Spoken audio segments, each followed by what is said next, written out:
bringing news that matters to you. You're watching the Bahamas Tonight Northern Edition. Welcome back. Diplomatic ties between the United States and the Bahamas further solidified during a special ceremony hosted by the United States Embassy here on Grand Bahama. Italia Hall reports. Government officials and residents came on board the USS Iwo Jima on Friday evening. In attendance was the Deputy Prime Minister, the Honorable K. Peter Turnquist, who says this visit is special and shows the close relationship that exists between the Bahamas and the United States. The government of the Bahamas, like your government, is aware of the difficult, tedious, and dangerous work performed by military vessels. Maritime work is done quietly and away from fanfare. The Bahamas has a modest defense force, and yet we know that the military officer's consolation is mainly in the love, integrity, mastery, and dependability of the important work that they do. The Bahamas registers its appreciation for the humanitarian support that we receive from the United States. This evening, aboard this impressive ship, I take this opportunity to personally thank you and your officers on behalf of the government and the people of the Bahamas for the service that you provide through the United States Northern Command. Chargé d'Affaires with the U.S. Embassy Lisa Johnson shared the ship's rich history. The Iwo Jima was commissioned in 2001 and provided support to both Operation Iraqi Freedom and Operation Enduring Freedom. This ship also has a proud tradition of humanitarian assistance. In the wake of Hurricane Katrina, this ship sailed up the Mississippi River to the city of New Orleans, where it served as the command center for all federal, state, and local recovery operations.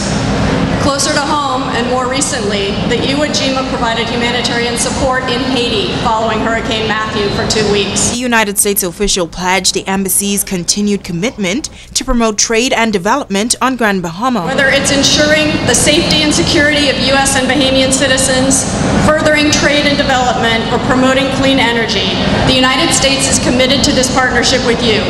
And every day we continue to strengthen our relationships with local businesses, educational institutions, and communities. And each one of those partnerships is making our countries safer, more prosperous, and better places to live, work, and visit. So I'm confident we will continue to make progress in all of these areas because of our many dedicated partners and friends who are here tonight. It's Talia Hall, ZNS Network News. Residents on Grand Bahama and the Family Islands will head to the polls this coming Thursday to elect local government representatives to serve for the next 3 years. Tonight, we begin a 3-part series on local government, its purpose, and its impact on local communities. Sabrina Brown reports.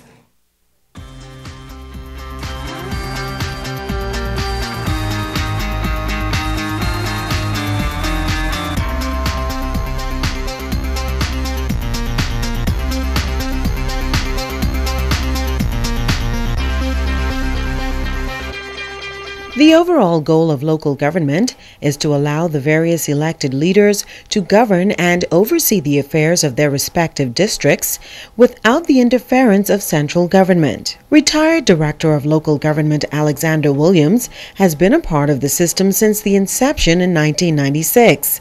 He has produced several documents on local government on both national and international levels. He says officials have made efforts to have local government constitutionally recognized in the Bahamas like other Commonwealth countries, but that has not happened.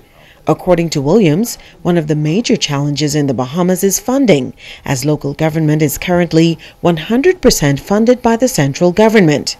Williams says officials have been agitating for local authorities to be allowed to collect certain taxes, which could help to fund their programs, but to date, they have not been successful. In the Abacus, we were not collecting taxes for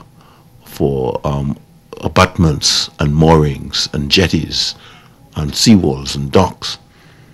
And along with the local authorities, we did an all-island survey. And in the first year, after we implemented that, with the assistance of local authorities, we collected over $1 million in taxes. Considered by many as a local government expert, Williams believes that while this system of governance was meant to assist central government and move communities forward, it has somewhat regressed. when you have islands far flung all the way to Inagua, and if you want a simple bill or paid, you have to send it to NASA for payment. That used to happen when I was engaged as a commissioner some 45 years ago. Williams says there has been a decrease in voter participation in local government elections in recent years on Grand Bahama. Some of the candidates offering themselves this time around has many residents concerned. You cannot expect to put a person who does not have the capacity to go and stand or to sit at table on conferences and negotiations with persons that far outweigh them socially and, of course, educationally. Sabrina Brown, ZNS Network News. Now it is time to ask the doctor.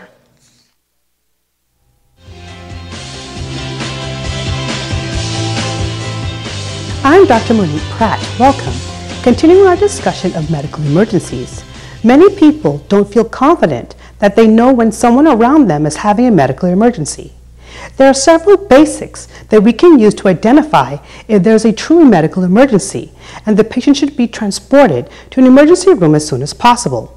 Usually this means calling 919 if someone is having bleeding that won't stop, breathing problems such as difficulty breathing or shortness of breath, changing mental status such as unusual behavior, confusion, difficulty staying awake or conscious, chest pain, choking, coughing up or vomiting blood, fainting or losing consciousness, feelings of committing suicide or murder, head or spine injury, sudden injury due to a motor vehicle accident, burns or smoke inhalation, near drowning, deep or large wounds, sudden severe pain anywhere in the body, sudden dizziness, weakness or change in vision, swallowing a poisonous substance, or upper abdominal pain or pressure.